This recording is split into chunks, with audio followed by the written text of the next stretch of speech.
আজ তোমাদের দেখাবো সম্পূর্ণ নিরামিষ দুর্দান্ত স্বাদের পনির রেসিপি। তোমরা ভাত, রুটি, পরোটা সবার সাথে পরিবেশন করতে পারবে।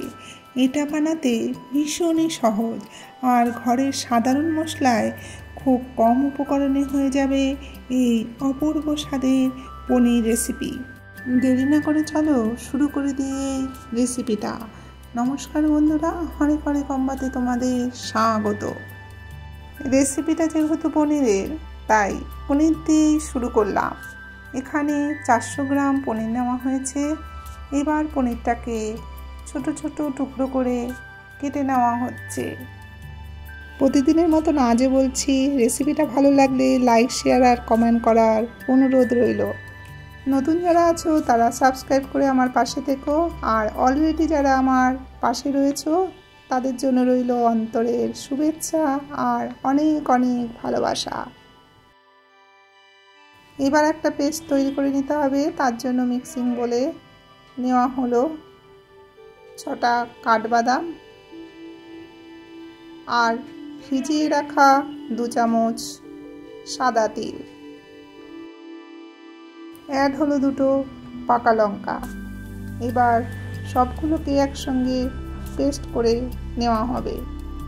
পেস্ট রেডি, গুছিয়ে নেওয়া হয়ে গেল। এবার চলো রান্নার মূল পর্বে।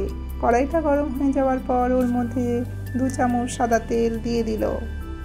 তেলটা গরম হয়ে যাওয়ার পর ওর মধ্যে দিল 1/2 চামচ হিং। হিংটা দিয়ে কয়েক সেকেন্ড ভাজার পর ওর মধ্যে দিল 1 চামচ আদা বাটা।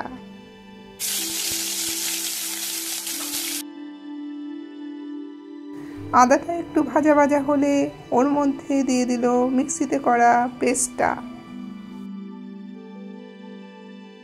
মিক্সিং বলে যেটুকুনি পেস্ট লেগে রয়েছে তার মধ্যে সামান্য জল দিয়ে মিক্সিটা ভালো করে ধুয়ে সেই জলটা কড়াইতে ঢেলে দিল। এবার ভালো করে কষিয়ে নিতে হবে।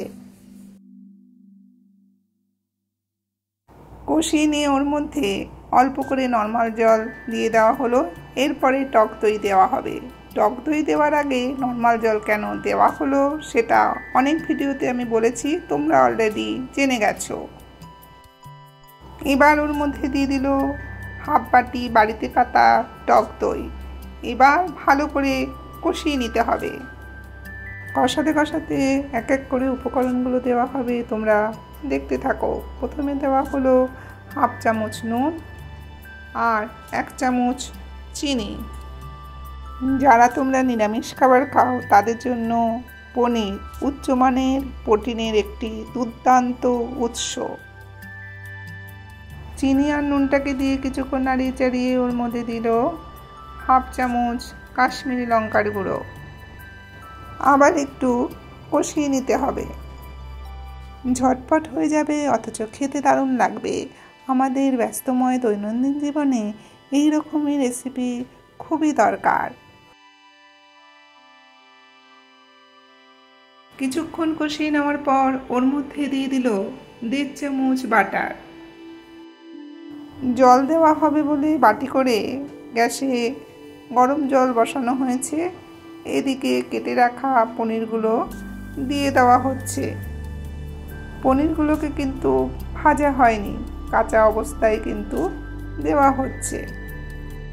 পনিরগুলোকে দিয়ে কিছুক্ষণ কষিয়ে নেওয়ার পর ওর মধ্যে গরম জল দিয়ে দেওয়া হবে।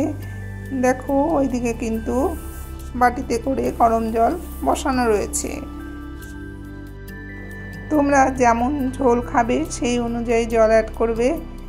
এটা কিন্তু ঝোল ঝোল টাইপের হবে না, একটু মাখো মাখো হবে। গরম জলটা দিয়ে কিছুক্ষণ নাড়িয়ে চাড়িয়ে নেওয়ার পর ওর মধ্যে দিয়ে দিল 1/4 চামচ হিং। এই রেসিপিটাতে হিংটাই কিন্তু আসল। তোমাদের শুরুতেও যেমন হিং দিতে হবে সেমনি শেষেও দিতে হবে। দিল সামান্য নুন আর দিল 1/2 চামচ চিনি। দেখো নুন আর চিনিটা কিন্তু যার যার স্বাদ অনুযায়ী দিতে হবে। যে যেমন নোনতা এবং মিষ্টি খাবে সেই অনুযায়ী নুন আর চিনি অ্যাড করবে। যেহেতু এখানে বাদাম ছিল তাই মিষ্টিটা না দিলেও চলতো, তবে নিরামিষ খাবারে একটু মিষ্টি না হলে ভালো লাগে না।